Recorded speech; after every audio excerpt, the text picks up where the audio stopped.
mursalin sayyidina Muhammad wa ala alihi washabihi ajmain. Rabbi shrah li sadri wa yassir li amri wahlul 'uqdatam min lisani yafqahu qawli. Ya alim. Qala al-mu'allif rahimahullah ta'ala wa nafa'ana bi ulumi fid din wa dunya wal akhirah. Amin. Bismillahirrahmanirrahim. Adabu ari ieu eta bayani adabi ma bainatul isyamsi. Nek ngajelaskeun adab-adaban perkara bainatul isyamsi antara bijilna panon poe tuluy ila zawali nepi ka lingsirna panon poe. Aya bijil aya lingsir. Faida tola'at syamsu namun diwasalna. Faida tola'at muannas painanya. Tola'at. Faida tola'at maka di mana bijil naon asyamsu panon poe wartafa'at jeung kaluhur ieu syamsu panon poe.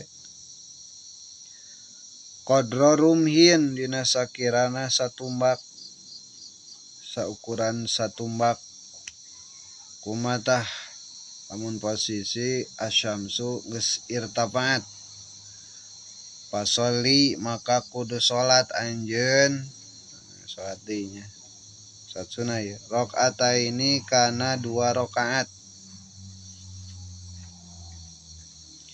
Salatna disebutna teh salat non isyraq nya. Salatan isyraq rakaataini lillahi ta'ala. Sekitar 2 jam ti subuh nya. Wadalika jeung ari eta salat 2 rakaat ingda zawali waktil karohati ketika leungit waktu makruh. Disolati pikeun salat. Paina maka sanyanyana ieu salat teh eta makruhatun dimakruhkeun. Mim ba'di paridoti subhi tina sanggeusna salat fardu subuh. Tahu subuh mah wabadiahnya. Ilar tipa isamsi nepi kaluar. Nepi kaluhur ieu panon poe. Tumenang tadi makruhatunnya. Jadi jeda heula, hari heula sugannya naon lah tadi maca aurad adkar anu geus disadiakeun ku Imam Ghazali nya. Faida adha maka di mana-mana lamun jelas, geus jelas pertela adha. Hendak disebutna duha teh tina adanya. Naon an-naharu beurang. Wa mado jeung ngaliwat minhu tina eta beurang qaribun deukeut min rub'ihi tina saperapat beurang. Pasoli tah tidinya kudu salat anjeun salat duhai kana salat duha. Dinya we aya salat sunat duha dinya. Lobana 8 rakaat, dina tankeh mah 12 nya. Nek make 8 heug. Arba'an au sitan au samanian masna. Arba'an kalawan 4 rakaat, minimal tuhnya 4 rakaat. Au sitan atau 6 rakaat, au samanian atau 8 rakaat. Ngan tata carana teh disakali salamkeun masna teh kalawan dijieun 2 rakaat.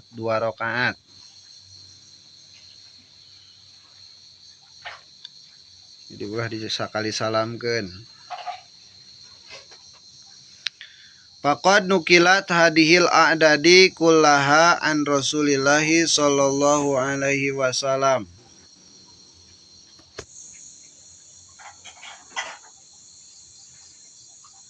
Faqad nukilat makanya tadi tukil hadhil a'dadi ya pirang-pirang bilangan opo hadhil a'dadi kullaha tegasna sakabeh bilangan tisaha bijilna an Rasulillahi sallallahu alaihi wasallam ti Kangjeng Rasulullah sallallahu alaihi wasallam. Wassalatu khairun kulluha. Wassalatu jeung ari salat duha eta khairun lebih bagus. Kulluha tegasna sakabehna. Pamangsaa tegasna sakabehna salatnya. Pamangsaa mangka ari sawe jalma saa anu karep anu daek ieu si jalma pal yas taksir anjuranana pal yas taksir maka pek ngalobakeun ieu si man ieu si jalma teh waman sa jeung sawe jalma anu daek anu karep ieu si man ieu si jalma pal yas taklil maka pek nyatikeun ieu si jalma. Jadi kumaha kondisi urang nya nek diseueurkeun heug nya nepi ka 8 nek disaeutikeun heug nya 4 rakaat. Palaisa baina tulu'i syamsi waz-zawali ratibatun minas sholati. Palaisa maka teu aya baina tulu'i syamsi antara bijil panon poe waz-zawali jeung lingsirna panon poe opo ratibatun ratib minas sholati tina salat. Teu aya geus bijil panon poe mah teu aya ratib tina salat. Illa terkecuali hadihi ieu salat duha. Pama maka ari perkara padlu anu leuwih ieu perkara an hatina eta salat duha.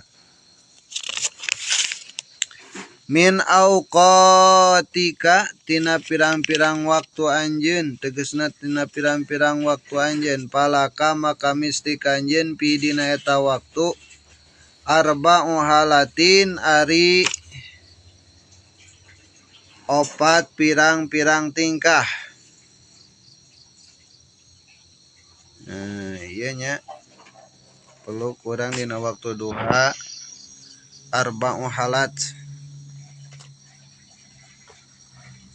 Al halatul ula ari tingkah anu kahiji wahia ari tingkah anu kahiji eta al afdalu leuwih utama antu sorrifa kana yen molahkeun anjeun hu kana ieu waktu teh pitolabil ilmi dina tolab ilmu. Jadi alus ge belajar mah tah dina waktu duha. An-nafi anu mangfaat fid dini dina masalah agama. Kudu mah tong sakola nya ngaji be pardoain masantren cek Imam Ghazali mah nya alhamdulillah. Dunal puduli lain ilmu anu saluwihna tina agama nya seperti sekolah umum nya dunal pudul harus nama dipake ngaji teh. Sorogan, tijan, amil, jurumiyah, bidayah, talim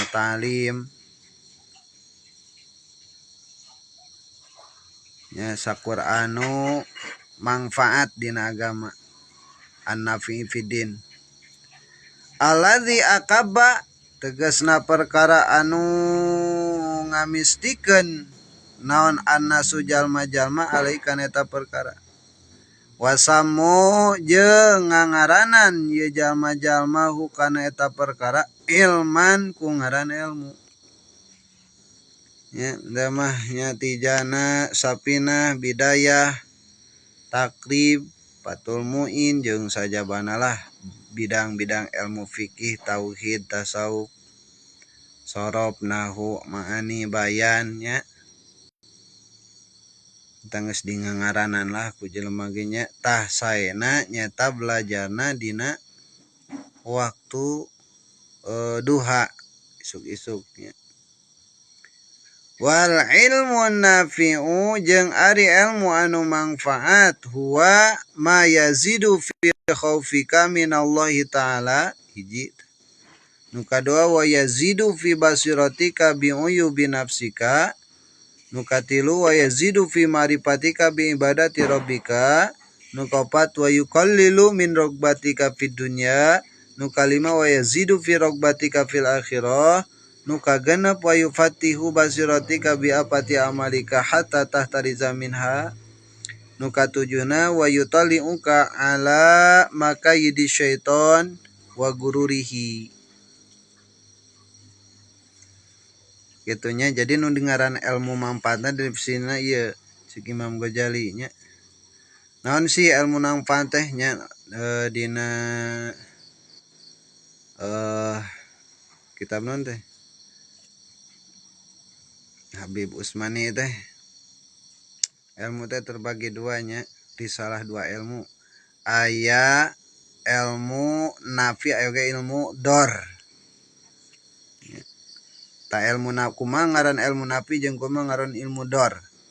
Ilmu nafi teh nyata ieu an-nafi'u huwa ma yazidu fi khaufika minallahi ta'ala. Disebutkan ilmu manfaat teh eta nyata huwa ari ieu ilmu nafi eta ma perkara atawa ilmu yazidu anu mantak tambah-tambah ieu perkara fi khaufika dina kasieun anjeun minallahi ta'ala ti Allah ta'ala.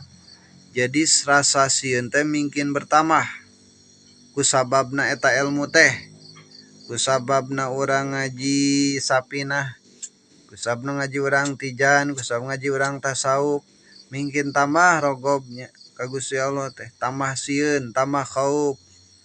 Ngaji awamil, ngaji jurumiyah, kaelani nya kusabab dibere kaberkahan dina ngajina nya. Oh geuning ngaji teh kieu bangana awamil oge nya. Sedangkan awamil teh ujung naon ilmu nahwu teh ujung memperdalam Al-Qur'an jeung hadis qaul ulama nya, kitab-kitab. Namun urang teu ngaji ilmu nahwu urang moal bisa mukana. Katida pisan agungna nya di dinya urang bisa ningali kana yen agungna ilmu Allah. Ku ilmu nahwu hungkul, ku sorof ku hungkul, geus di dinya teh geus naon ngaranna teh nya geus bisa ngarasakeun. Geus bisa ngarasakeun kana banggana ilmu. Sehingga timbul rasa sieun ka Gusti Allah. Nya. Ti-ati urang ngamanaan Quran jeung hadis teh nya. Sabab tadi teh urang lemah dina ilmuna. Gitu. Karek sakadar urang sorogan awamil jurumiyah geus loba gogoda.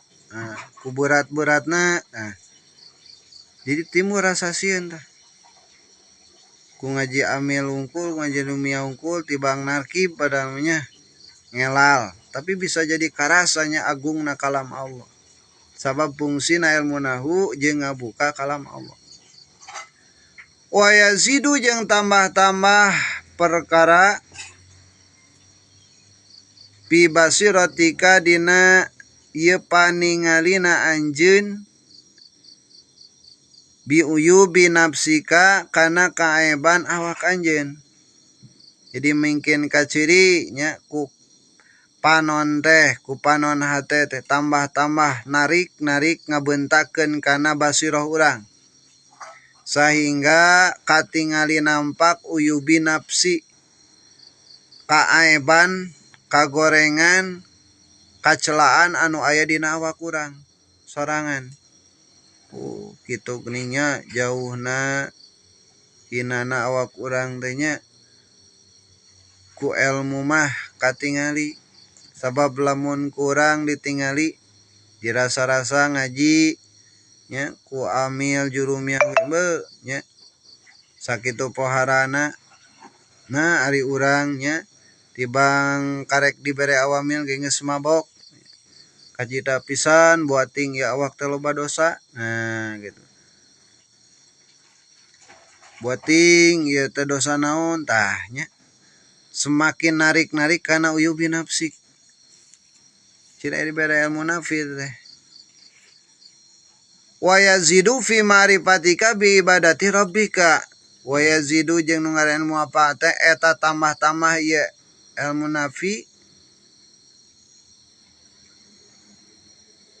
fi ma'rifati dina ma'rifatna anjeun semakin mengenal na anjeun bi ibadati kana ibadah rabbika ka pangeran anjeun. Jadi dibere tambahan motivasi jeung semangat himah kana diri urang, kana pikiran urang nya disebutna teh naon nur irsad nya. Semangat kana ibadah.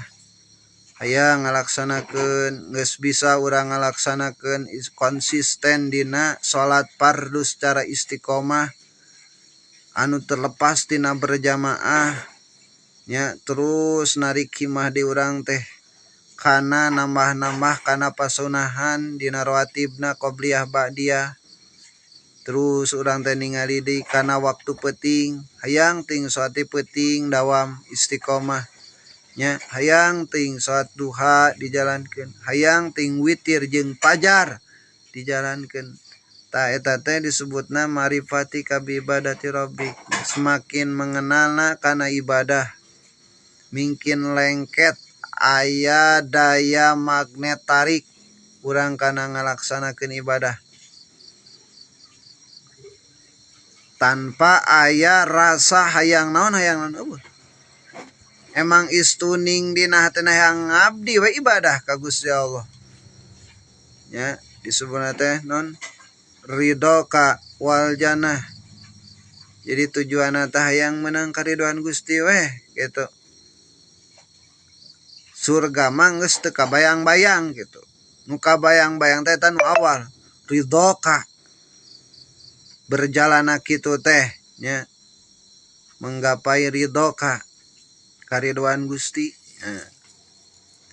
Wa yuqallilu nu katiluna ngaran ilmu nu mangfaat teh yuqallilu eta anu nyaeutikeun ya ilmu nafi min rogbatika tina mikaresepna anjeun fid dunya dina perkara dunya. Jadi semakin kecilna pandangan urang kana dunya. Ya, lain maksudna urang embung ikhtiar kana dunya. Sok sanajan segut ikhtiar dunya aya di urang, pangkat misalkan aya di urang, dunya aya di urang. Ya, tapi pandangan urang geus ngageser. Nu aya di urang teh cek paribasan teu jadi akuan. Tapi kursa kadar pandanganana eta adalah titipan cobaan. Ya, matak yuqalil. Jadi pindah mindsetna. Teu terlalu memandang secara penting. Walaupun aya dina tanganna. Pidunya dina dunya. Eta. Wa yazidu fi rogbatika fil akhirah jeung tambah-tambah ieu ilmu nafi teh fi rogbatika dina resepna anjeun fil akhirati kana akhirat nya. Tapi mindsetna teh pindah urang teh ka akhirat. Ka alam akhirat poe isukan anu jauh katingalina ku jalma-jalma anu teu deukeut jeung Allah. Katingalina deukeut akhirat teh ku jalma-jalma anu geus deukeut ka Allah. Kitu nya. Jalma nu jauh ka Allah mah ningali akhirat ge jauh. Maksudna jauh kumaha? Hese teu kapikiran-pikiran acan gitu. Tapi lamun ciri urang geus deukeut jeung Gusti Allah, akhirat oge asa olah-olah aya hareupeun deukeut nya kabayang wae kapikir wae kumaha engke urang isukan nya di akhirat nya. Tah ciri berarti geus hiji jalma nya geus dideukeutkeun hatena pikiranana kusababiah naon tadi ta ilmu nafi. Da lamun jelema teu dibere ilmu nafi mah nya moal rogobieuh ka akhirat moal jauh ka akhirat teh nya jauh Tapi lamun dibere ilmu nafi ku Allah eta akhirat teh seolah-olah deket.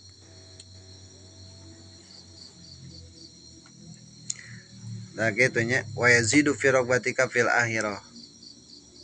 Wa yupatihu jeung ilmu nafi teh eta anu ngabukakeun basira kana paningalina anjeun. Basiroh teh jadi panon hate nya lin panon lahir. Tadi sudut pandang urang, sudut pandang pikiran urang disebutna basiroh, panon hate basiroh. Jadi lamun basiroh ieu geus paeh nya paeh lah nya. Tapi lamun basiroh ieu muka nya ningali bisa ningali gitu nya kana kakawasaan Allah. Ya dinya bakal salamet awak urang nya. Taku ilmu nafi ieu bakal bisa ngamukakeun kana basiroh panon hate anjeun bi apati amalika kana bahayana pirang-pirang amal anjeun. Ya, jadi semakin rintih dina beramal teh sok sieun. Nya sok sanajan misalkeunana aya dina jalan kahadean. Nya biku ngalaksanakeun kahadean. Tapi ke hatena teh nya seolah-olah rintih. Nya misalkan ajan dina salat sok sieun teu ditarima teh eta teh hasilna tina ilmu nafi. Aya rasa kasieun. Amalna teu ditarima padahal mah sesuai jeung ilmuna, tapi aya perasaan kadinya nya. Diri ibarat hiji jalma awewe anu disunting kudu jadi kabogohna misalkan lebih karesep ku kabogohna. Kabogohna eta teh geus sampurna nya kurang kumaha. Hadena dina amalna can hadiahna can naon ngaranna teh bebekelanana can naon-naonna nya eueuh picacadeun we. Tapi aya dina hate rasana rintih kumaha aduh teu nyenakna naon padahal mah geus saeulig gimlung kan gitu. Aduh keur sakieu buktina padahal mah geus sagala dikaluarkeun. Ta eta teh mencara dina ilmu nafi mah kitu. Urang sakumaha daek salat, daek maca Quran oge asa ngarasa eueuhna naonan payunan Allah mah. Ta eta teh basirah urang muka. Kana naon? Bahayana pirang-pirang amal anjeun. Hatta tahtarija sehingga ngaraksa anjeun min hatina eta amal. Jadi henteu disombongkeun kitu tuh teh mah tah urang mobil nya mencara nganjang teh mah kawe tuh tah motor teh kitu. Tapi dengan rintih teu nyenak naon ka dina padahal mah nya geus mantak piserabeun. Tah jalma anu dibere ilmu nafi ge sapertos kitu basirohna ningali sehingga katinggalina teh bahayana pirang-pirang amal anjeun hatta tahtarija sehingga ngaraksa anjeun min hatina eta amal. Wa yutalli'u jeung ningalikeun ieu perkara atau ilmu nafi teka ka anjeun ala maka yidi syaitani kana tipu dayana setan. Jadi urang moal katipunya ku lamun urang dibere ilmu nafi mah nya bakal ditinggalikeun ku eta ilmu nafi teh kana tipu dayana setan wa gururihi tegasna tipu dayana setan. Horeamna kana ibadah tanya eta teh berarti meureun urang teh seolah-olah dikendarai ku setan lain urang nu asli. Hawa jeung nafsu teh dianggap musuh ku urang deui. Samusuh jelema kan eta nya. Hawa, nafsu, dunya, setan, iblis, syahwat nya. Maka ini setan itu. Sarang-sarangna setan. Ya, anu mana emang dibawa kana ibadah hoream nya dina hate urang teh kan aya hawa jeung nafsu. Ieu setan teh cekcok we dina hate teh. Ari maneh dibawa ibadah teh. Jadi non si awak teh bisa dibentengi ku ilmu nafi karena hawa nafsu nu aya di urang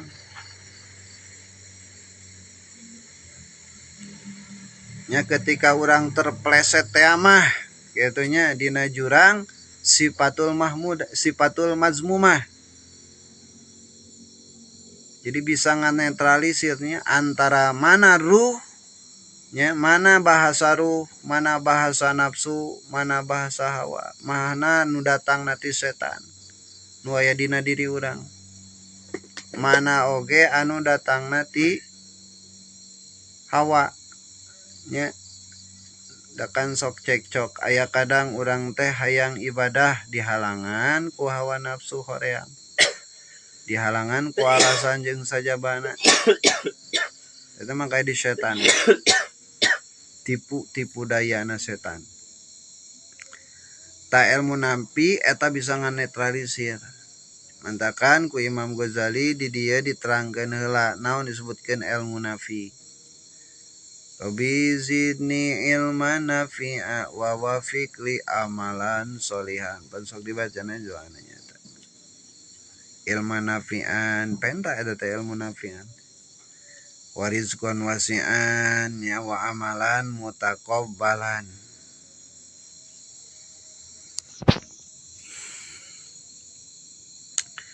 wa kaifiyati talbisihi jeung ari pertingkahna naon ieu teh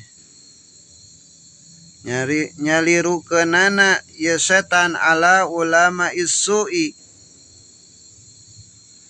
ka ulama su hatta arodo saingga ngasongkeun ya setan ka ulama su lima katillahi ta'ala kana bebendu Allah ta'ala wasuktihi jeung tegasna kana bebendu Allah haisu sakira haisu akalu dunya haisu akalu sakira ngadahar ya ulama su adunya kana dunya bidini kalawan agamana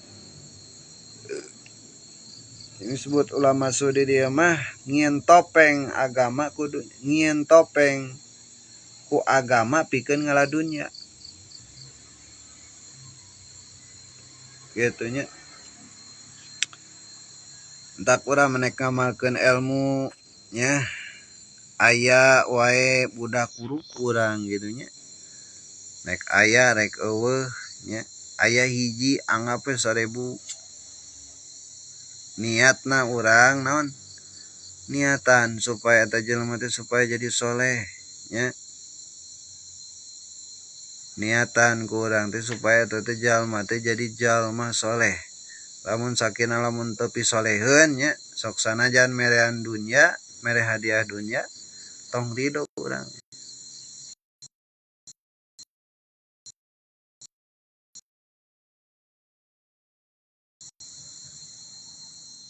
masuk teh jadi ngin topeng agama ku pikeun ngaladunya nya bisa urang ngawuruk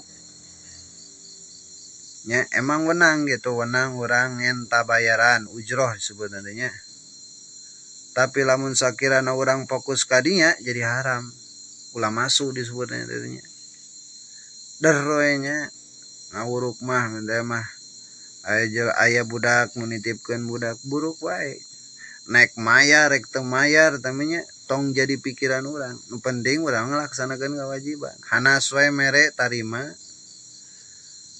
teu wae dibere nya urang tong ngalati dinya gitu dan niatna urang tadi naon ngalaksanakeun kewajiban mudah-mudahan ieu jelema teh sing jadi jelema soleh anu nyaho ka Gusti anu nyaho kana kewajiban ka Gusti iman ka Gusti iman ka Kanjeng Nabi geus salamet titik sakitu niatna ihya idin ngahirup-hirupkeun agama tong loba pikiran urusan ka ditu ka dieu nya maksudna naon ngaladunya ku basis agama eta teh akalu dunya bidin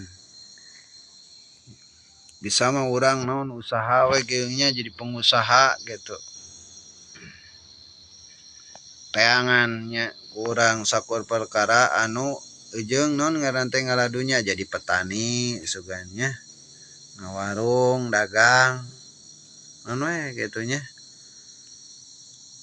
anu sakira urang bisa neangan jeung bekel kahirupan teu terfokus kadinya tak alus namanya tong digieun yayasan alus nama cukup we gitunya urang mah di imah ngajina aya we mun teh malahan gieunkeun tempat jeung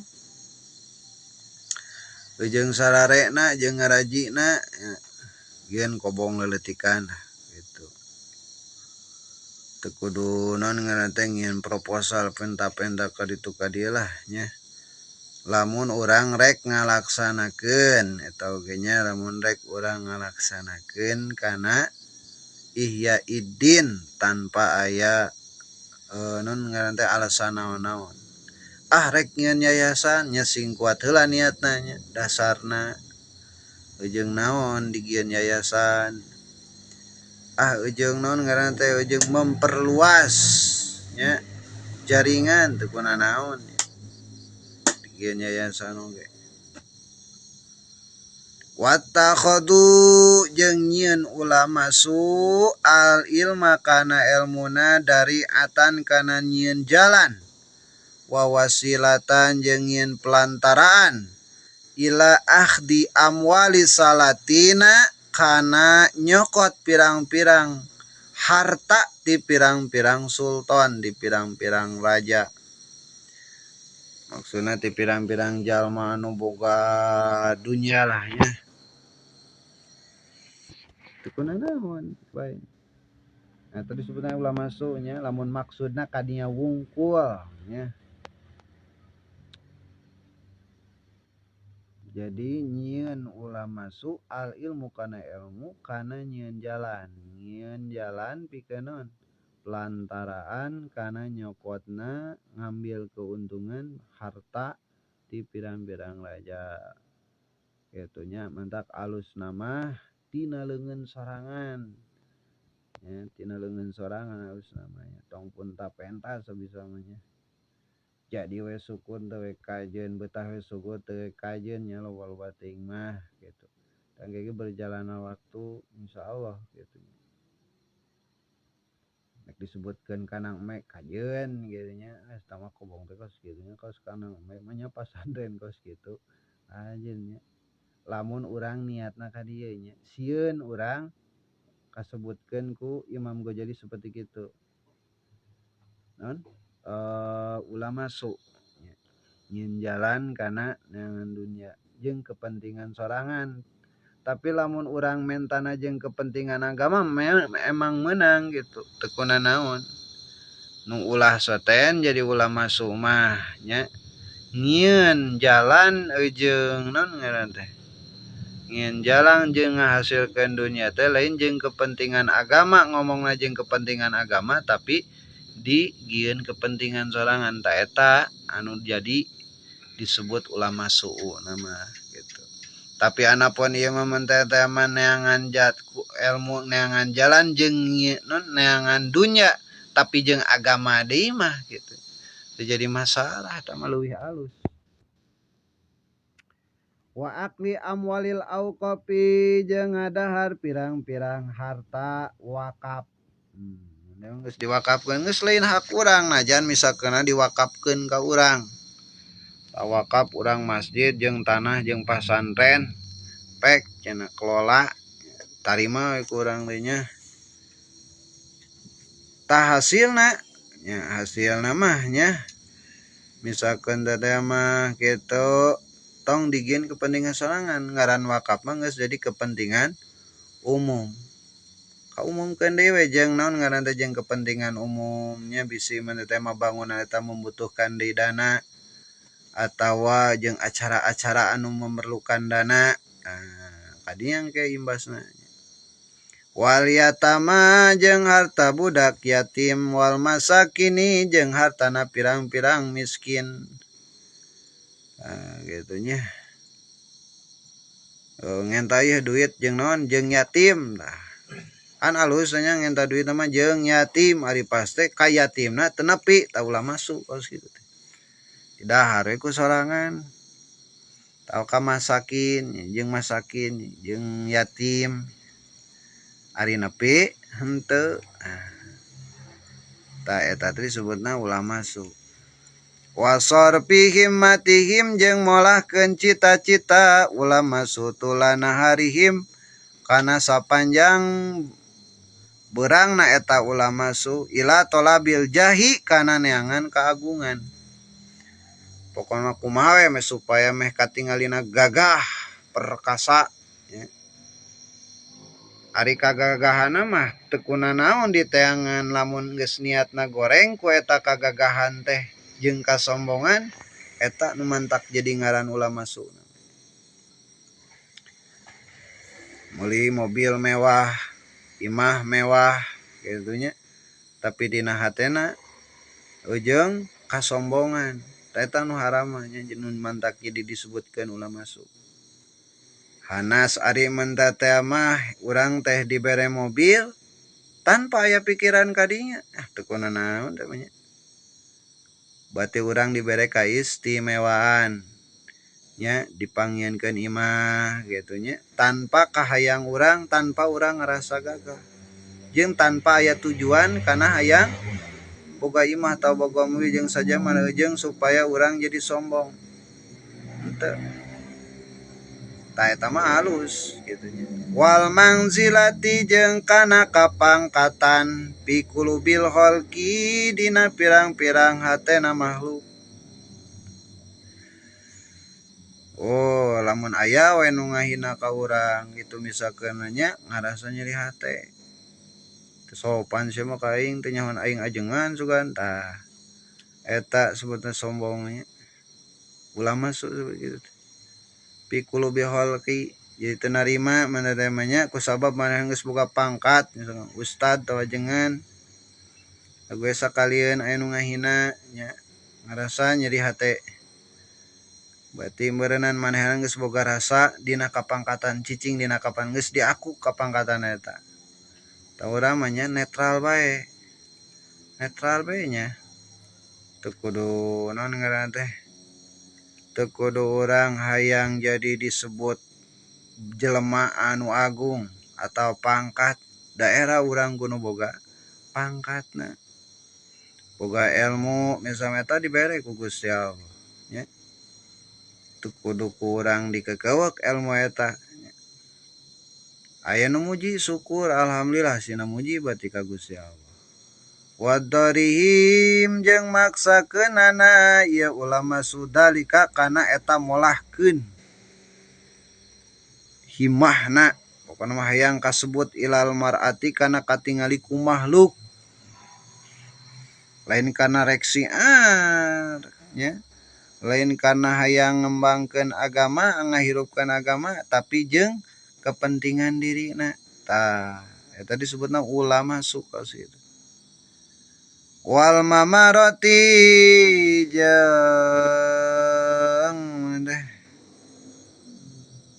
papayaan wal munaqasati jeung ngalus-ngalus fil kalami dina omongan. Direka bahasa teh nya supaya ngeunah resep nya. Tapi nu dibahasna misalkan padoain teu aya tah eta bahaya mah. Jadi ulah masuk.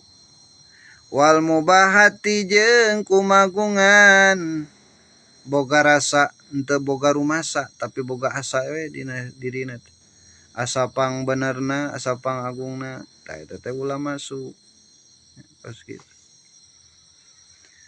Wahadal panu tah jeung ari ieu rupa bidang minal ilmi tina ilmu anapi anu mangfaat qad jama'na anu nyatatos ngumpulkeun kaulahu kana ieu pan fi kitab Ihya Ulumuddin dina kitab Ihya Ulumuddin. Pa ingkung ta maka lamun aya anjeun min ahli tina satengahna ahli ieu pan pahasil maka kudu ngahasilkeun anjeun kana ieu pan. Wa'mal jeung kudu ngamalkeun anjeun bi kana ieu pan. Summa alim maka kari-kari kudu melajarkeun anjeun kana ieu pan. Wad'u jeung kudu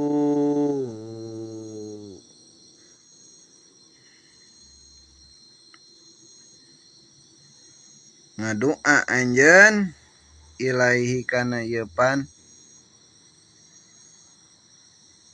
Paman alima makari sajalma anu nyaho ieu si jalma dalika kana ieu pan wa amila jeung ngamalkeun ieu si jalma bi kana ieu pan summa alama tuluy melajarkeun ieu si jalma hukana pan wada'a jeung ngajak ieu si jalma ilahi kana ieu pan padalika maka ieu jalma teh eta yud'a disebut jalma adiban kalawan jalma agung. Gitunya. Jadi ngajakna kana urang supaya eta jelema teh deukeut ka Allah gitunya. Ulama ul akhirah disebut yud'a adiman. Ilmu nafi itu nya.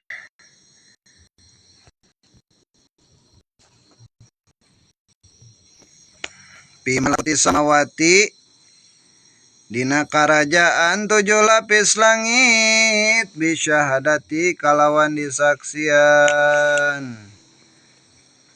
Isa ku Nabi Isa alaihi salam. Begitunya hikmahna urang ngembangkeun ilmu tanpa aya dasar pikeun nyokot tina kauntungan dunya. Kan saeutiknya lamun urang aya niat dina hate karena hayang meunang kauntungan dunya jeung kepentingan sorangan ku make kedok agama eta disebutna ulah masuk.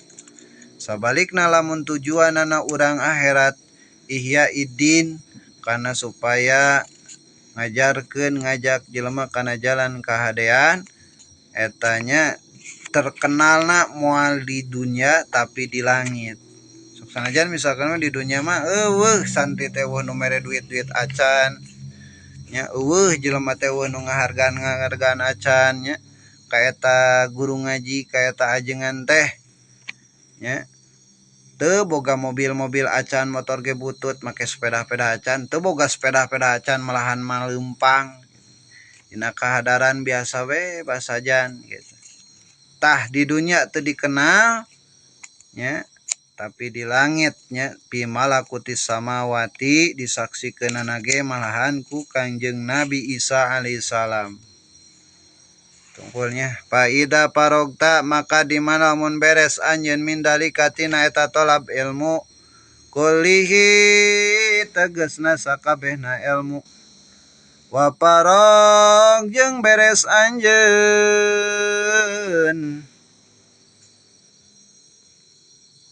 min islahi nafsika tina mereskeun awak anjeun dohiron dina lahir wa batinan jeung dina batin wa padula jeung aya sesa naon saeun hiji perkara min auqatika tina pirang-pirang waktu anjeun pala baksa maka henteu naon-naon naon ang tashtagila terfokus anjeun katungkul anjeun bi ilmil madhabi kalawan ilmu madhab bil fikhi dina ilmu fikih nya mun urang geus belajar ilmu nafi tadi teh ilmu nafi teh nya sakur perkara anu mantak sieun da Gusti Allah ilmu tasawuf nya bidayatul hidayah terus ilmu tauhid nya qaid tah tidinya lamun urang geus beres katungkul nya teu kuna naon nya waktu urang geus dipake ngadi urang katungkul ku ilmu madhab dina jurusan fikih sapinah takrib fathul muin jeung sajabana kitu nya dipapai fokus urang deui kadinya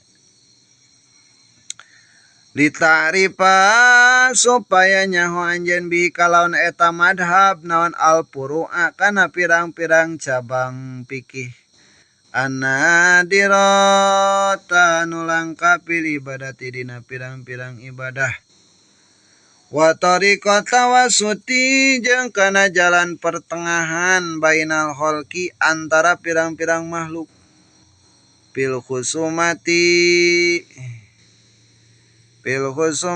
dina papaduan teh darbat kieunya ingdang kibarihim nalika madapna pirang-pirang makhluk ala sahwati kana pirang-pirang sahwat tadi teh kadang-kadang sok poho ketika debat mah ya sahwat anu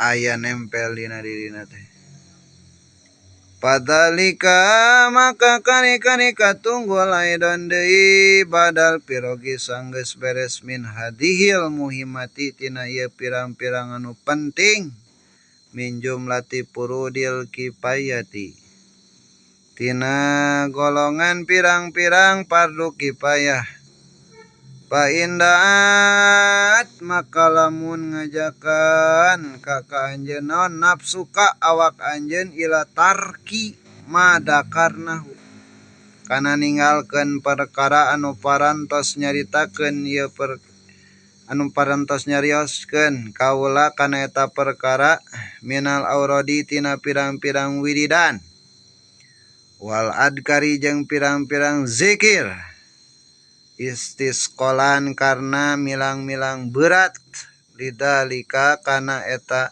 wiridan paklam maka kudu sing nyaho anjeun anna syaitona kana sanyanyana setan allaina anu dilaknat qodasa kode ya kode asup kana fi'il madi kode dasa nyata nyamarkeun ieu setan pikol bika dina hate anjeun ada kana panyakit ada pina anu dipendem wa huwa ari eta ada pin teh penyakit anu dipendem teh naon nya eta hubbul mali resep kana harta jadi aya resepnya aya condong hate teh kana harta teh kada demes kada demes kana harta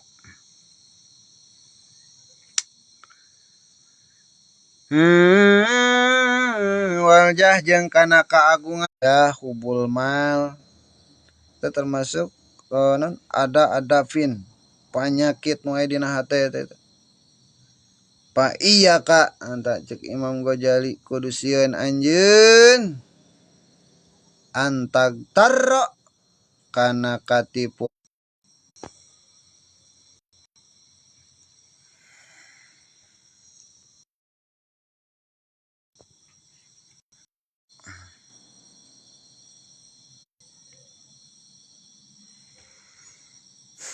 angtag taro kana yen katipu anjeun biku eta setan patakun maka aya anjeun doh katan kana nyang serikeun lahu ka eta setan payuh likuka maka ngaruksak ya setan ka anjeun namun ketika urang geus aya resep kitunya kana dunya kana mal jeung kana kapangkatan tak alus keneh ajengan baheula nya tara dipangpang ngaran ustad oge nya ngaran ustad ngaran tara tapi bang nyebutna teh mang we nya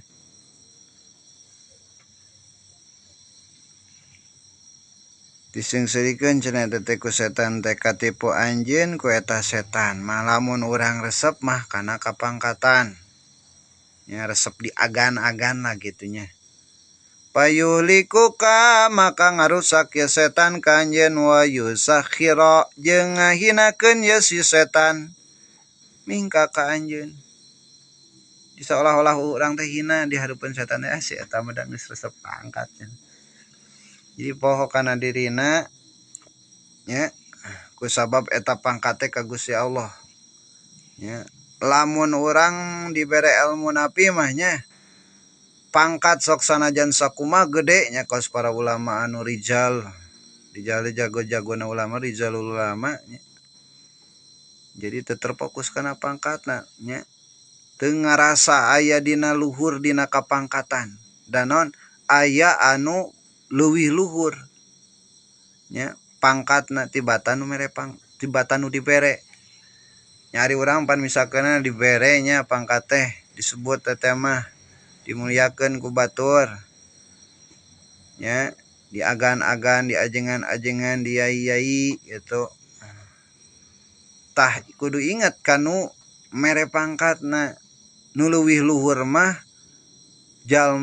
dat anu mere pangkatna ya, jadi ulah cicing dina kapangkatan eta maksudna cicingna resepna gitu jadi resep tak ku setan miseng sirikeun teh nu kas kitu teh wa yusakhiru minka jeung dihinakeun hina jelema nu resep kana pangkat pa in jaroita nafsaka maka lamun nyoba anjeun nafsaka kana awak anjeun muddatan dina waktu anu lila pil auradi dina pirang-pirang aurad wal ibadati jeung pirang-pirang ibadah pakanat maka yawak eta la tastasqiluha moal milang-milang berat yawak kana eta wiridan kaslan kana eta wiridan karena kedua anha tina eta wiridan lakin doharot tapi dohir non rogbatuka mika resep anjeun pitahsilil ilmi dina ngasilkeun ilmu anapi anu manfaat walam turid jeung teu karep anjeun bihi kalawan ngahasilkeun ilmu illa wajhallahi ta'ala angin karna hayang karidoan Allah ta'ala wadarul akhirata jeung dunya jeung desa dunya akhiratnya hiji karena Allah kadua hayang selamat di dunya jeung katilu hayang selamat di darul akhirah eta tujuanna ilmu nafi teh nya geus kitu bagja jalma anu ngabogaan ilmu nafi daya sanes urang nyar ilmu teh karena hayang deukeut jeung Allah karena hayang menang ridona mantena sehingga lamun urang deukeut ka Allah nya deukeut akhirat oge kapikir ku urang tapi lamun hiji jalma dijauhkeun ku Gusti Allah moal ingat ka akhirat ge nya jauh moal ingat nya nu ingetna teh isukan we tahun 2025 tahun 2026 2027 nya nepikeun ka maot teu inget we nya ingat mah kana hitungan eta we nya tahun moal ingat terus gitu deh lamun urang geus hubud dunya wa karahiyatul akhirah nya karena naon eueuhna ilmu nafi dina dirina sehingga jauhnya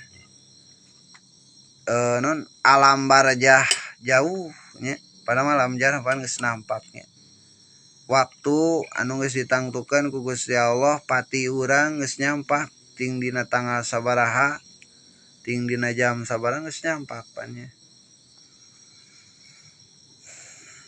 tapi jelema tonggoy misalkan eta lamun teu dibere ilmu nafi jelema tonggoy tapi lamun dibere ilmu nafi sigep nya sigep jadi ingat karena kepastian Allah nya kontrak urang di dunia sakedeung padalika maka ari ngahasilkeun ya ilmu afdalu eta leuwih utama minawa pilih ibadati tina pirang-pirang pasunatan pirang-pirang ibadah andai kata masih keneh urang dibere waktu jeung bisa neangan ilmu nya eta leuwih utama urang neangan ilmu masanden lah ceuk urang mah kitu nya ngobong heula masanden heula yeun urang misalkan nama salat sunat mah can pati kagarap jadi leuwih fokus leuwih afdol keneh urang neangan heula ilmuna samemeh ngadi kana pirang-pirang pasunahan nya fardu heula dibeberes sanggeus dibeberes fardu nya rawatib heula setik-setikeun hincakna ulah sakaligus digaskeun rawatib nu penting tahajud jadi sandemanya witir fajar duha sakitu we lah salat sunatnya teu kudu loba-loba 2 rakaat we walau rakaaten tah engke lamun urang geus jongjon da kusabab anu mah afdolna heula nyiar ilmu tibatan pirang-pirang pasunahan tah taekeun ge misalkan mah geus urang mukimah nya tina asalna 2 rakaat tahajud teh tambahan 8 sugannya tak kitu deui lamun duha asalna mah sok 2 rakaat teh tambahan sugan 8 geus di lembur mah nya terus gitu mahma sohati niyati samang-samang sasah naon aniatu niat walakin isyanu jeung tatapina ari kalakuan pisih hati niat dina sana niat pain lam tasiha maka lamun teu sah niat bahwa maka ari ngahasilkeun ilmu eta ma'danu gururil juhali tempat panyimpenan tipuan pirang-pirang anu barodo. Lamun niatna urang teu paseh ya masantren teh kur masantren we hungkul tanpa aya niat dina jero hate urang hayang meunang ilmu manfaat atawa nya dina hate teh teu sah niatna kanu tadi tos disebutkeun nya karena hayang meunang ridho Allah ngahirup-hirup agama sok dibacanya samemeh ngaji oge. Tapi itu mah karena hayang jadi urang pangkat luhur nya dina kaaliman nya hayang bisa urang ngaladunya kusabab ilmu tah eta mah goreng niatnya eta teh ma'danu gururil juhal. Jadi niat nyantri mah lain ujung urang supaya menang pangkat nu luhur gampang eta mah nya pangkat mah nuturkeun sorangan lamun ilmu urang geus mangpaat pentana ilmu mangpaat heula wa muzlatu aqdami rijal jeung tempat ti soledatna dampal sukuna pirang-pirang pameugeut jarago-jarago maksudna ulama-ulama kadang terpeleset didinya gitu lamun teu ngesahkeun niat ya keneh gitunya. Jadi ilmu nafi teh emang Allah nu masihanana Allah masihan ka jalma nu hoyongeun taknya sahkeun heula niatna di urang maksudna sahkeun kumaha bebener gitu bebeneran benerkeun heula niat urangnya tak sok dibaca hiji niat karena Allah ngalakonan parentah kaduana niat micieun kabodohan kaopatna ngahirup-hirup agama niat ngaos kana ngahirup-hirup agama eta kan niat anu non sah mah anu bener seperti gitu salian ti eta adalah lawang-lawang hawa nafsu setan jeung supaya ngagubruskeun urangnya sok sanajan dina jalurna misalkeunana bener tapi nya urang bisa jadi cilaka ya sabab setan mah selalu ngintai gitu nya selalu ngintai mun urang teh mah geus jadi ajengan geus luhur ilmuna nya setan oge nu luhur deui ilmuna nya sarua supaya tikusru kumaha carana nya dibibita ku hawa nafsu dibibita ku dunya dibibita ku jah tak perlu yogi kurang diantisipasi eta teh nya sabab setan mah teu kadeuleu tapi aya teu kadeuleu tapi karasa dihnya teu kadeuleu setan mah tapi karasa we nya kumaha karasana cekcok we dina hate nya loba perkara anu mantak ngajauhkeun ti Gusti Allah berarti ayana setan dina diri urang lobana bingung jeung kasusah nya kana mikiran dunya jodoh pan kurang geus dipikir-pikir dunya rezeki geus dipikir-pikir gitu nya anu lain pikiranan urang nya teh berarti meureun urang teh keur dikuasai ku hawa nafsu urang gitu nya keur aya dina jalan bener tah ku setan teh dioyag-oyag gitu dioyag-oyag ayo sia nek kumaha engke ngaji we melulu cenah jasa moal meunang gitu ayo we cenah mending mending sakola sakarola itu nantinya nu ngaji nu ngaji tanya gara-gara gitu cenah ngaji oge cenah ijazah sabab anu nu ieu teh lain jalma nu arti kana agama banyak kudu namanya nu tamat Quran, nu hafal Quran, nu hafal ilmu fikih, nu alus agamana diangkat jadi karyawan. Anu sabalikna nya. Jalma anu ngarti pengangkatan anu kana agama gitu. Da akhir zaman meureun seperti kitu. Mantak nu dikejana ku jelema teh lain kana agama. Tapi kana eta dunya sabab lamun gitu mah nya para pengusaha tadi dipercayakeunna gitu ka jalma-jalma ngarti pun bakal loba nu masantren nya da paling gamblangnya 10 orang yang geus kasebutkeun loba nya di Kobong. Begitu al-halatu saniatu ari tingkah anu kadua nyaeta Allah taqdiro henteu kawasa anjeun teu mampu anjeun ala tahsil ilmi nafi kana ngahasilkeun ilmu anu mangpaat pidini dina agama walakin tastagilu jeung tatapina katunggul anjeun biwado ifil ibadati kana pirang-pirang kapagawean pirang-pirang ibadah mina dikri tina tegasna tina dikir wa tasbihi jeung maca tasbih ieu masih kene anu opat tingkahnya arbaul halnya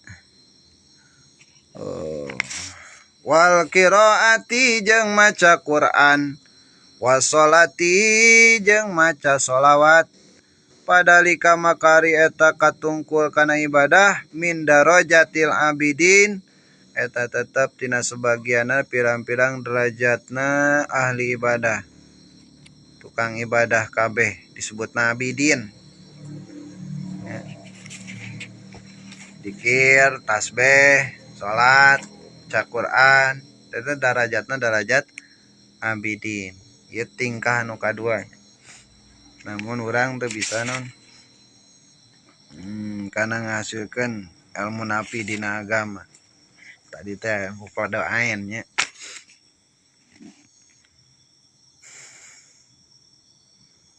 wasairi solihin jeung perjalananana jalma-jalma nu saroleh kabeh watakuna jeung aya anjeun aidon deui bidzalika ku sabab katungkul kana ibadah minal faizina eta sebagianana ti golongan jalma-jalma anu baragja kabeh bagia sarua.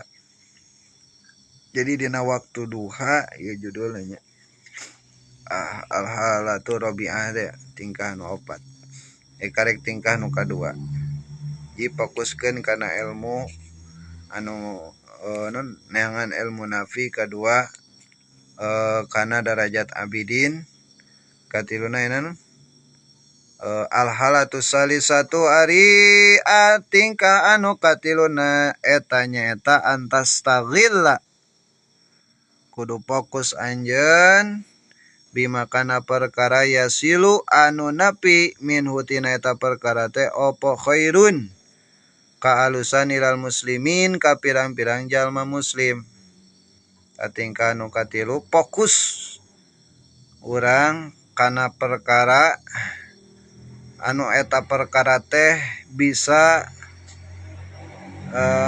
tina eta perkara teh ngieun kahadean ka jalma-jalma muslim naon we kitu nya ngieun kahadean ngabantu batur nya waya dulu jeung asup kalawan eta perkara kalawan eta perkara teh naon sururun kabungahan ala qulubil mukminin ka pirang-pirang hatena jalma mukmin ya jadi tukang ngabubungah lah aya nu sedih bubungah gitu nya jadi siap urang nu katiluna fokus nepikeun kahadean ka jalma-jalma muslim tadi urang alhamdulillahnya daerahna daerah Islam urang mah jadi pashhad lahu bil Islam pashhad lahu bil iman tekaduin ge ka jalma anu disagigireun urang kabeh oge eta muslim nya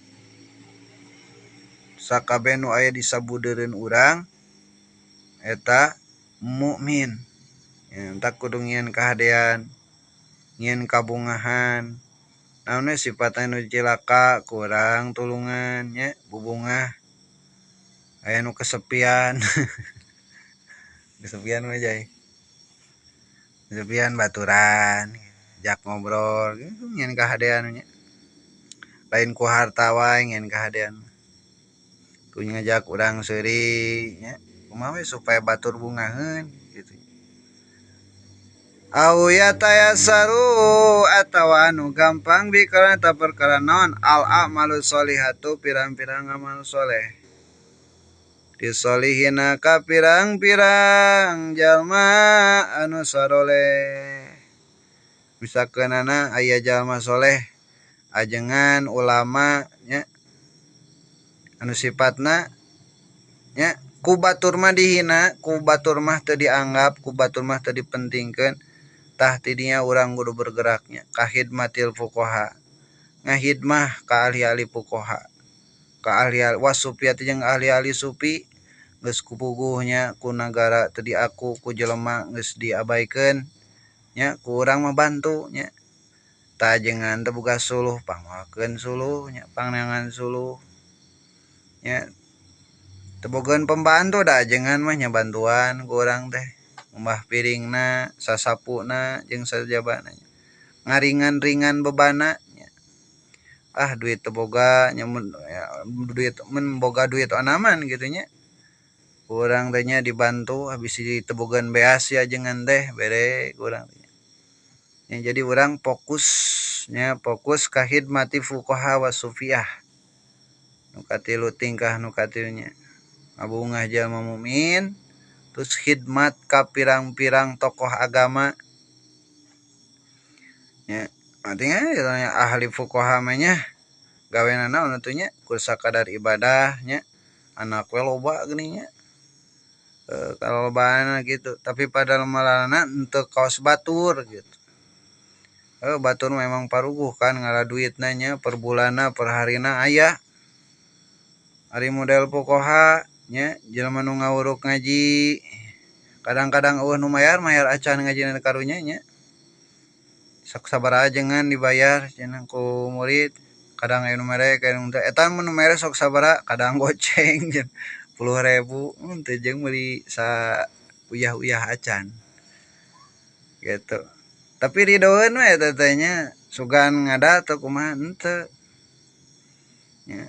Tah eta teh perlu kurang diperhatikeun nya ka khidmatil fuqaha nu ngawuruk-ngawuruk kitu nya aya kobong-kobong anu jiga tidak ternaon ngaranna teh terisolir we nya di dunia teh ngabantu eueuh naon eueuh nya. Ulah nepikeun ka ampun nya kobong oge eueuh pisan anu merhatikeun amarana atunya umat muslim eta jalma anu keur ngembangkeun dina agama Islam nya diarantap nya. Nya kobong iris ngadon diaromongkeun eta kobong kaos kandang embe nya diomean hanteu tungtuna eta teh nyerieun meureun eta nya. Padahal mun boga duit mah sok supply bleg gitu adekeun lain dihina nya. Geus puguh manehanna teh eueuh nu geus puguh manehanna teh toh-tohan ngaluarkeun ngabelaan waktu jeung ngembangkeun agama nya tanpa manehanana ngarep-ngarep dunya nya. Tanya ge gerasan rina sok mere cenah kajengan keur aya milik paling mun balik heula cenah kara mere cenah teu balik mah tara mere kadang-kadang urang sok nebeng cenah kajengan kitu nya. Tah eta kan katingali kamuhlisanana nya ahli fuqaha ahli sufiyah mah ahli din nya. Lamanda kurang perlu diperhatikeun ka khidmatil fuqaha wasufiyah wa ahli din wa taraddudi jeung urang ngabulak-balik fi istigholihim dina katungkul ka fuqaha wasai jeung gawe dina ngasakan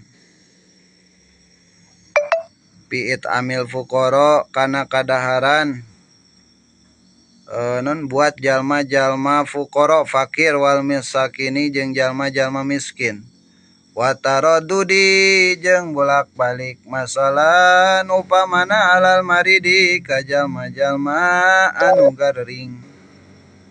Layadnya bil iadati kalawan rek ngalayat.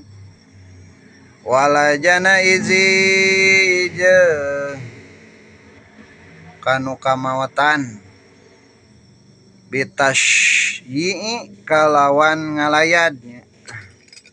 Daek ningalinya anu mah teh gitu. Pakulu dalika maka sakabena anu dicarioskeun teh. Pakulu dalik eta abdolu leuwih utama minana wapili tina pirang-pirang pasunahan.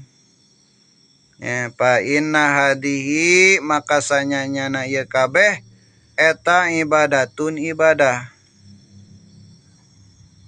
Wa piha jeung dina pirang-pirang ibadah rifkun ari aya welas asih lil muslimina ka jalma muslim. Gitu eta tingkah nu katilu nu kurang kudu diterapkeun dina waktu duha.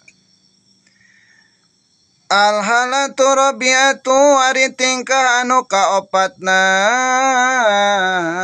eta ala taqwa nya eta yen teu kuat anjeun ala takwiyah teu kuat anjeun ala zalika kana anu dicaritakeun bieu misalkeunana teu bisa keneh kaos ieu ge nya. Nu katilu khidmah kapukoah henteu, kasupiah henteu, ahli din henteu kitu nya. Padahal mah da boga tanaga teh nya, teu boga tanaga, boga harta. Ieu teu bisa we cenah ngieun kahadean oge aya nu maot cicing atau kumaha kitu nya. Tah ieu suga nu kaopat nya. Pastagil maka kudu fokus anjeun katukul anjeun bihajatika kalawan pirang-pirang pangabutuh anjeun. Tutong mikiran batur kitu mah. Nya. Tingkah nu opat kumaha nya fokus urang kana hajat sorangan. Kana pirang-pirang pangabutuh anjeun iktisaban kana kasab. Ala nafsika buat awak anjeun. Nya. Jeung kepentingan dahar urang sorangan jeung kepentingan nginum urang sorangan. Au ala iyalika atawa jeung kepentingan fokus kana kepentingan keluarga anjeun. Ya. Tapi kadang-kadang sok aya nya keluarga sorangan ditotolekeun. Ya, tapi batur dipujukeun. Salahnya menurut ieu mah. Ya. Fokus orang kana diri terus keluarga waqad salima jeung nyata salamat sapa al muslimuna jalma Islam mingkati anjeun. Kitunya urang can bisa ngabungahkeun batur mah fokuskeun heula urang kana kabutuhan urang, kapentingan urang sorangan jeung keluarga urang sorangan. Wa aminu jeung aman sentosa ieu muslimun min lisanika ti lisan anjeun. Wa yadika jeung tina leungeun anjeun wasalima jeung salamet laka ka anjeun dinuka agama anjeun. Jadi teu ngieun rese, teu ngieun masalah lah nya jeung batur. Gitu. Jadi fokus urang kana kepentingan diri sendiri jeung kepentingan keluarga. Idlam tartakib nya upama henteu migawe anjeun maksiatan kana maksiat. Salamet agama urang nya. Fokus mah urang kana usaha misalkan atau ka keluarga bari jeung urang teu maksiat. Salamet agama urang. Patanalu maka hasil anjeun bidalika kalawan ieu kasab darajata ashabil yamin kana darajatna ashabul yamin. Jadi darajatna darajat ashabul yamin urang teh nya. Golongan anu balageur ashabul yamin berarti nya. Golongan anu salamat disebut ashabul yamin teh. kitunya fokus usaha we urang teh nya neangan jeung kepentingan keluarga jeung dahar jeung nginum ya jeung kepentingan anak pamajikan mun urang boga anak jeung pamajikan teu boga anak jeung pamajikannya saha nu deukeut jeung urang keluarga urang nya inung urang bapa urang tawa dulur urang misalkan boga adi atawa lanceuk nya eta lanceuk teh teu bisa kukumaha teu bisa kasab berarti tanggung jawab urang gitunya di malamun geus eueuh bapana inung bapana nek lanceuk rek adi eta mah nya posisina lamun dulur deukeut mah berarti aya dina tanggungan urang sakeunana misalkeunana urang boga lanceuk ta lanceuk teh teu mampu nya ngahasilkeun jeung kebutuhan kepentingan berarti nu nanggungna adina gitu nu wajibna gitu. Nu wajib jadi jatuhna ka adina lamun geus eueuh inung bapana gitu jadi fokus urang non ngajalankeun kepentingan keluarga jeung diri sendiri nya eta aman kaos kitunya darajatna eta darajat ashabil yamin asal ulah maksiat tungkul sakitu doa urang menang darajat ashabul yamin asal ulah maksiat in lam takun lamun teu aya anjeun min ahli taraqi eta ti ahli anu naik ila maqamati sabikin kana pirang-pirang tempat anu ti heula kabeh pahada maka ari ieu lain ahli anu naik aqallud darajati eta pangleutik-leutikna darajat pi maqamati dini dina pirang-pirang tempat agama kan bae lumayan nya najan panghandapna ge tapi urang menang darajat nu mulia nya teu bisa kaos batur mah euy urang teh nya aya nu ukur bisa jeung ngahirupkeun diri sorangan we jeung keluarga tah eta teh nya najan darajatna handap tapi boga darajat anu mulia gitu teu bisa disepelekeun nya mungguh Allah mah wa ma badahada jeung ari perkara sanggeusna anu dicarioskeun hada fahuwa min marai sayatin eta tina satengahna tina tempat pirang-pirang setan sanggeusna nu dicarioskeun mah wadalika jeung ari eta wama badahada naon bi ayas tagila kalawan sakira-kira katungkul anjeun wal iyadu jeung ngenta pangraksa nyuhunkeun pangraksa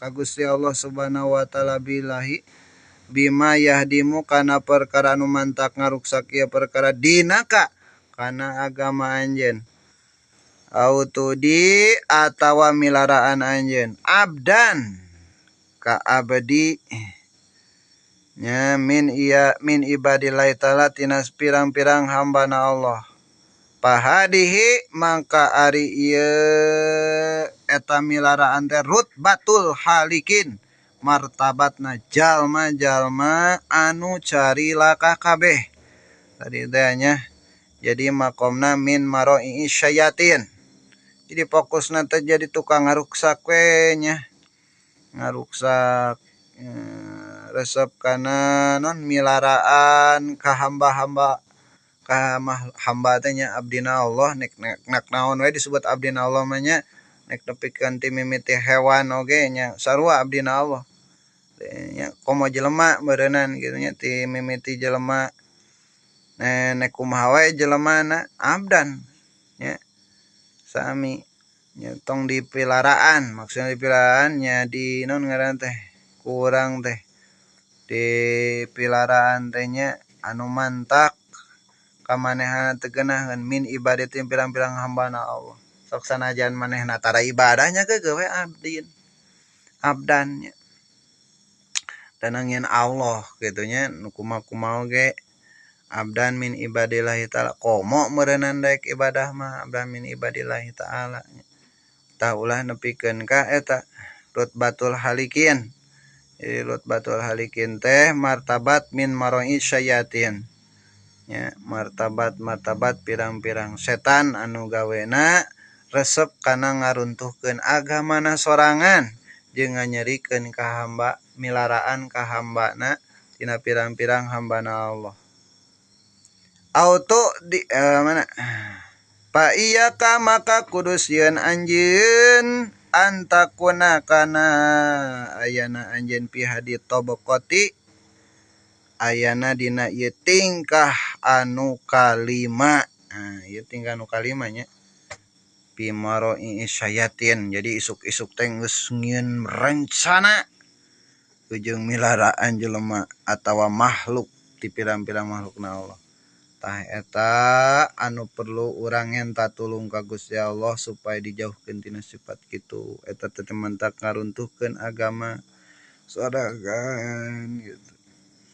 Wa'lam annal abda pihaki dini ala salasati darojatin kanyakeun ku anjeun nya sanyana hambana Allah dina hakna agamana eta aya 3 darajat.